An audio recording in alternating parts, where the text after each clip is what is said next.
गलत फहमी। ऑफिस का समय समाप्त होने में करीब 10 मिनट थे जब आलोक के पास शिखा का फोन आया। मुझे घर तक लिफ्ट दे देना जीजू, मैं गेट के पास आपके बाहर आने का इंतजार कर रही हूँ। अपनी पत्नी रितु की सबसे पक्की सहेली का ऐसा संदेश पाकर आलोक ने अपना काम जल्दी समेटना शुरू कर दिया। अपनी दराज में ताला लगाने के बाद आलोक ने रितु को फोन करके शिखा के साथ जाने की सूचना दी। मोटरसाइकिल पर शिखा उसके पीछे कुछ ज्यादा ही चिपक कर बैठी है। इस बात का एहसास आलोक को सारे रास्ते बना रहा। आलोक ने उसे पहुंचाकर घर जाने की बात की तो शिखा चाय पिलाने का आग्रह कर उसे जबरदस्ती अपने घर तक ले आई। उसे ताला खोलते देख आलोक ने सवाल किया, तुम्हारे भैया भाभी और मम्मी पापा कहाँ गए हुए हैं? भाभी रूठकर मायके जमी हुई है, इसलिए भैया उन्हें वापस लाने के लिए ससुराल गए हैं। वे कल लौटेंगे। मम्मी अपनी बीमार पड़ी बहन का हालचाल पूछने गई है पापा के साथ। शिखा ने मुस्कुराते हुए जानकारी दी। तब तुम आराम करो, मैं रितु के साथ बाद में चाय पीने आता हूँ। आलोक ने फिर अंदर जाने से बचने का प्रयास किया। मेरे साथ अकेले में कुछ समय बिताने से डर रहे हो जीजू? शिखा ने उसे शरारती अंदाज में छेड़ा। अरे मैं क्यों डरूं? तुम डरो, लड़की तो तुम ही हो ना? आलोक ने हंसकर जवाब दिया। मुझे लेकर तुम्हारी नीयत खराब है क्या? ना बाबा ना। आलोक ने हंसी में बात टालने की कोशिश की, लेकिन शिखा की आंखों में अजीब सी चमक थी जिसे वह नजरअंदाज नहीं कर पा रहा था। शिखा ने दरवाजा खोला और उसे अंदर आने का इशारा किया। अनमने मन से आलोक ने कदम भीतर रखे। ड्राइंग रूम में बैठते हुए वह सोच रहा था कि जल्दी से चाय पीकर निकल जाना चाहिए। तभी शिखा एक ट्रे में चाय और स्नैक्स लेकर आ गई। वह जानबूझकर उसके बहुत करीब बैठ गई। चाय का कप थमाते हुए वह मुस्कुराई। जीजू, आप बहुत अच्छे हैं। रितु दीदी कितनी किस्मत वाली है, आलोक ने औपचारिक सा मुस्कुराते हुए कहा। तुम भी जल्दी से अपने लिए कोई अच्छा लड़का ढूंढ लो, शिखा धीरे से फुसफुसाई। अगर कोई पहले से दिल में कर गया हो तो? आलोक का चेहरा तनिक सख्त हो गया। उसने हल्के से चाय का घूंट लिया और कहा, शिखा, तुम्हें पता है मैं तुम्हारी दीदी का पति हूँ, तुम्हारे लिए एक भाई जैसा हूँ। शिखा उसकी ओर झुकते हुए बोली, दिल के रिश्तों पर रिश्तों के नाम थोड़े ही लगते हैं जीजू। अब आलोक को समझ आ गया कि शिखा की मंशा क्या है। वह तुरंत गंभीर हो गया। चाय का कप मेज पर रखते हुए वह उठ खड़ा हुआ। शिखा, आज जो तुम कह रही हो वो सही नहीं है। हम दोनों के बीच जो भी रिश्ता है उसे हमें पवित्र बनाए रखना चाहिए। उसकी आवाज में स्पष्ट कठोरता थी। शिखा की आंखों में कुछ देर के लिए गुस्सा और अपमान की लहर दौड़ी, लेकिन फिर वह बनावटी मुस्कान के साथ बोली, मजाक कर रही थी जीजू, आप तो सीरियस हो गए। आलोक ने बिना कोई जवाब दिए सीधे दरवाजे की ओर कदम बढ़ाए। पीछे से शिखा की आवाज आई, किसी से कुछ बताएगा मत, नहीं तो दीदी को दुख होगा। आलोक ने बिना पीछे देखे कहा, मैं रितु को दुख नहीं देना चाहता, इसलिए आज जो हुआ उसे मैं भूल जाऊंगा और उम्मीद करता हूँ कि तुम भी भूल जाओगी। दरवाजा बंद करके आलोक भारी कदमों से अपनी मोटरसाइकिल की ओर बढ़ा। हवा में अजीब से बेचैनी तैर रही थी। उसके मन में कई सवाल गूंज रहे थे।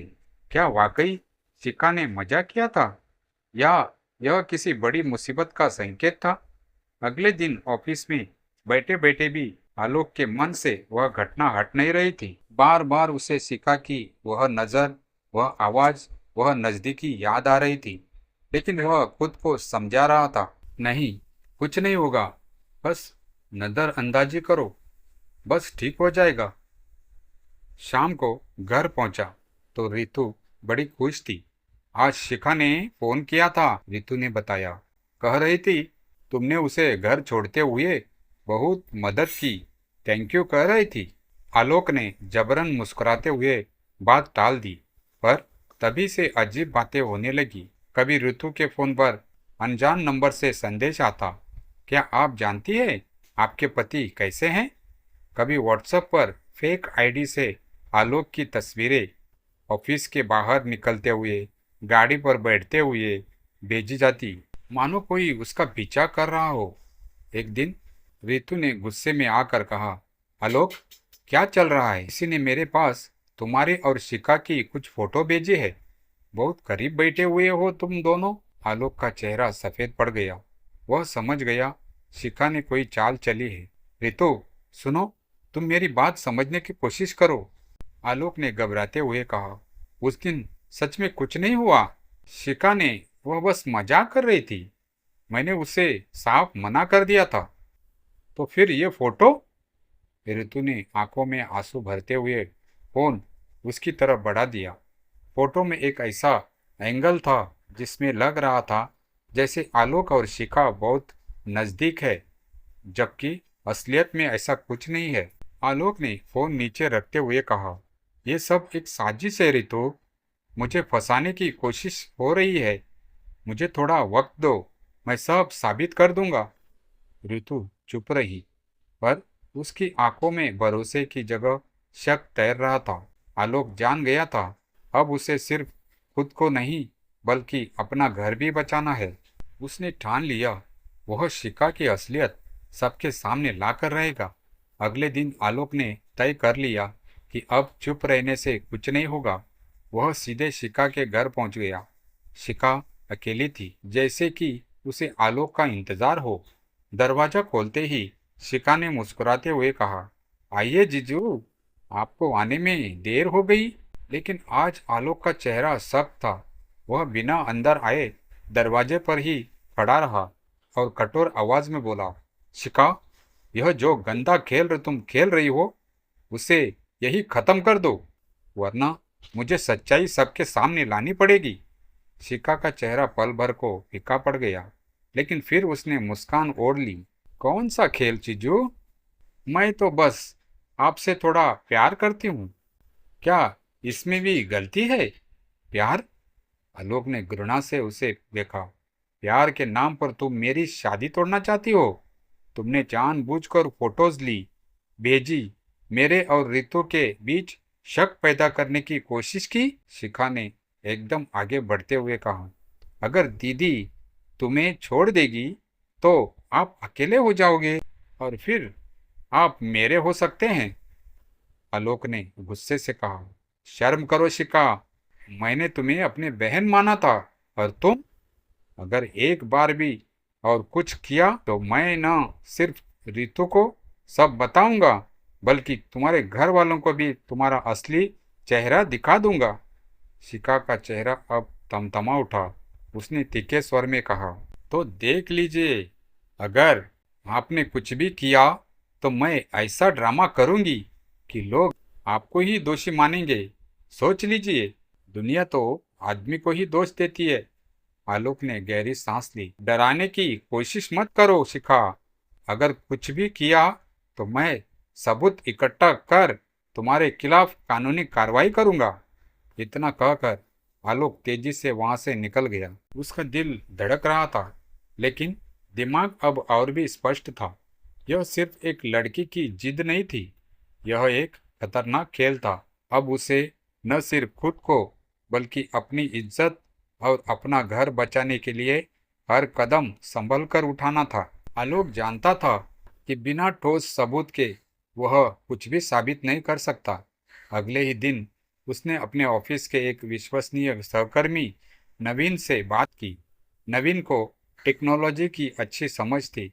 मुझे शिखा की हरकतों का रिकॉर्ड चाहिए, उसकी बातें, उसका कबूलनामा, सब कुछ, आलोक ने कहा। नवीन ने उसे एक स्पाई कैमरा पेन दिया। दिखने में साधारण पेन जैसा, लेकिन उसमें कैमरा और ऑडियो रिकॉर्डिंग दोनों ही सुविधा थी।